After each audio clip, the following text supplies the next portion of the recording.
Retired sprint legend and the fastest man alive over the 100 meters and 200 meters, Jamaica's Usain Bolt, fires back at his critics after allegations circulate in the public that not all of his funds were sent to Stocks and Securities Limited, while the Director of Public Prosecutions, Paula Llewellyn, says she's ready to try the SSL fraud case. But before we get into the details, if you're new around here, hit the subscription button and welcome to the Sports DTM family. Now, retired sprinter and world record holder of the 100 meters and 200 meters, Jamaica's Usain Bolt, is firing back at his critics. This after Bolt had gone on a social media podcast to vent his frustration about billions that were lost to the now failed investment company Stocks and Securities Limited. In a post on Friday, February 14, 2025, through his attorney Linton Gordon, Bolt posted, "The allegations being circulated in the public that not all of Mr. Bolt's funds that were sent to Stocks and Securities Limited SSL were received by the institution are false, baseless, and entirely without credibility. All funds lodged at SSL by Mr. Bolt's company were transferred via bank transactions, and each and every payment was acknowledged by the institution in writing. Furthermore, Mr. Ken Tomlinson, who was appointed by the Financial Services Commission to take temporary management of SSL, found records confirming these lodgements and has attested to them in the Supreme Court. Therefore, any suggestion that funds from Mr. Bolt's company, Wellgen Limited, did not reach SSL is inaccurate and without merit. The notion that Mr. Bolt was negligent in making these deposits is entirely unfounded. The Prime Minister of Jamaica, the government of Jamaica, and hundreds of Jamaican citizens invested in SSL, an institution which was approved and regulated by the government. To suggest that Mr. Bolt was careless or lacked proper financial management is to imply the same about every Jamaican who has invested in a government-approved financial institution. Additionally, the FSC issued SSL an annual license to operate as a financial institution. Every citizen has a right to rely on the government entity that is responsible for assessing and regulating such institutions. Additionally, the FSC issued SSL an annual license to operate as a financial institution.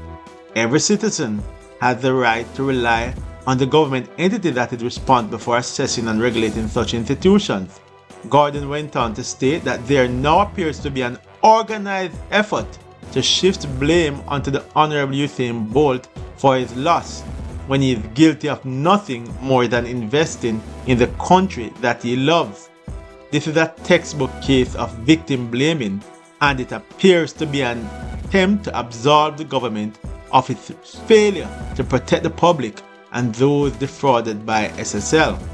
Even more concerning is the apparent attempt to silence victims and manipulate the narrative about who is truly responsible for this large-scale fraud, which has left hundreds of Jamaicans without their hard-earned money and no clear path to recovery. Gordon states, finally, the government had announced that it invited experts from the United States of America and the United Kingdom to conduct audits and investigations into the operations of SSL. The results of these audits and investigations have not been shared with Mr. Bolt or his attorneys. However, based on reports circulating in the media, it appears that parts of the investigation are being shared with a certain media house, including what purports to be information touching and concerning our clients' account at SSL, information that is confidential and entitled to protection under the law. And he closes by saying, we are currently reviewing some of the statements that have been made and will advise our client on the legal actions available to him. Well, Bolt's lawyers are now saying that they did in fact send bank transfers to SSL. They did get those acknowledged, and this was validated by the former temporary manager, Mr. Ken Tomlinson, and that not only that, they're also saying that there's now an organized effort to blame him, to shame him, and they're exploring their options in terms of the legal remedies that are available to them. And they're also calling for the forensic audit into the investigation of the fraud to be made public. Fans out there, what are your thoughts on this whole saga? Bolt went out online, got a bit impatient based on all what's happening, and he spoke his mind, and he now seems to be under a lot of pressure, facing a lot of heat, and he's now responding through his lawyers to indicate that this will not be tolerated. He's also indicating that they did transfer funds over to the institution, which is a government regulated entity, and that they're calling as well for the forensic report to be made public. What are your thoughts on this whole saga? Is Bolt at fault? Is the FSC at fault? Who really is at fault? Or, the bigger question is, when will Bolt get back his money? But on a related matter, news that just broke as well, that Director of Public Prosecution Paula Llewellyn has indicated to the Jamaica Gleaner that she's now ready to try the Bolt fraud case, and that's a significant development. So Paula Llewellyn is telling the Gleaner that she's ready to try the Bolt case, and we look forward to see where that goes. Fans out there, what are your thoughts on this whole Bolt saga? Should Bolt have gone on the podcast to vent his frustration? Who is responsible for this whole fraud? Who will be held accountable? Will Bolt ever get back his monies? And what do you think will be the outcome of the fraud case? Leave all of those comments in the comment section below. Like, share, and subscribe.